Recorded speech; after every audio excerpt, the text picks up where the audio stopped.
I give the floor to the representative of Pakistan.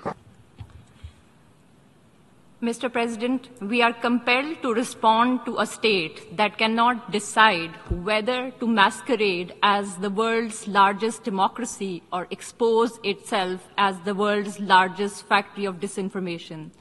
Year after year, India drags its bundle of recycled falsehoods to this forum, but let me set the record straight.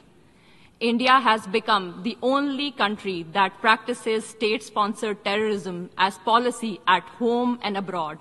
Its hypocrisy is well exposed. It cannot hide anymore its aiding, abetting, and financing of terrorism in Pakistan, its covert terrorist networks across the region and the globe, and its reign of terror in Indian-occupied Jammu and Kashmir.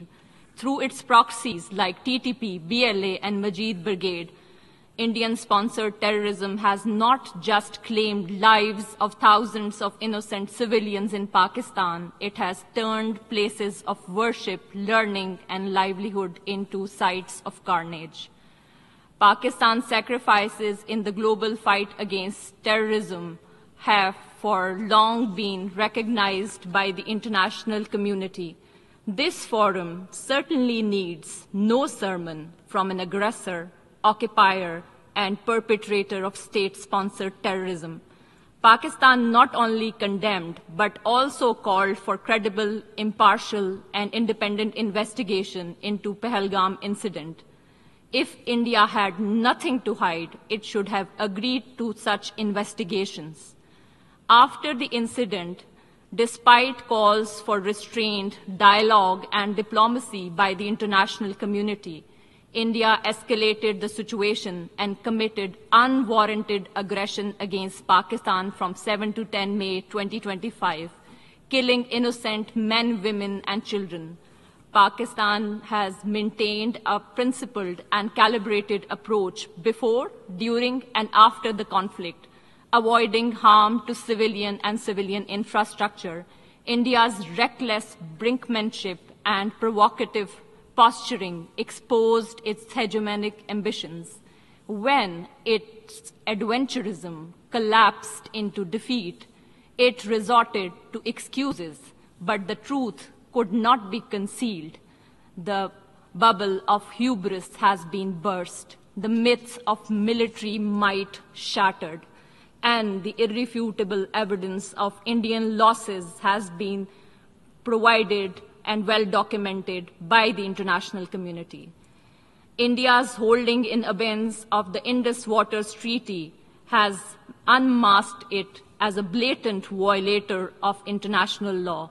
By weaponizing water, which is a lifeline for 240 million people of Pakistan, it has demonstrated that it is a state that threatens regional peace, denies millions right to water, and breaches the sanctity of a humanitarian treaty.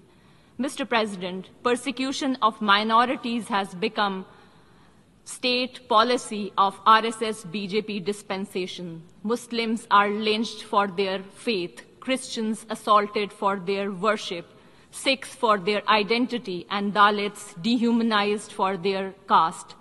The world has not forgotten Gujarat, where thousands of Muslims were butchered under the state patronage.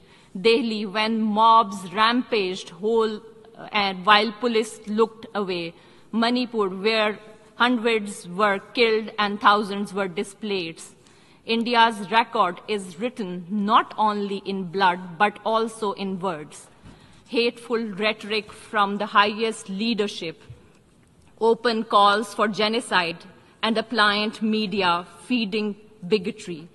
In incredibly intolerant India, Islamophobia today is institutionalized in law, normalized in politics, and glorified in the media.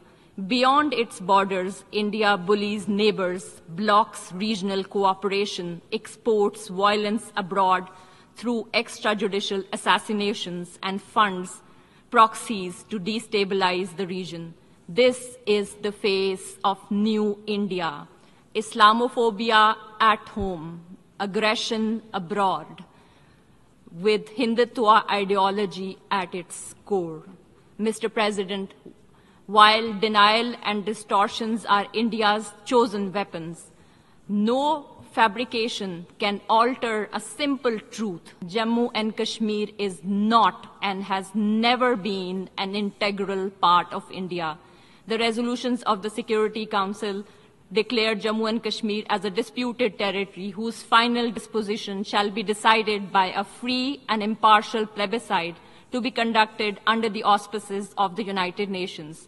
To sustain its occupation, India has deployed 900,000 troops, turning Jammu and Kashmir into one of the most militarized zones in the world. The outcome is tragically consistent. Imposition of draconian laws and thousands of fake encounters, enforced disappearances, unmarked graves, custodial killings, systematic sexual violence, and regular media blackouts.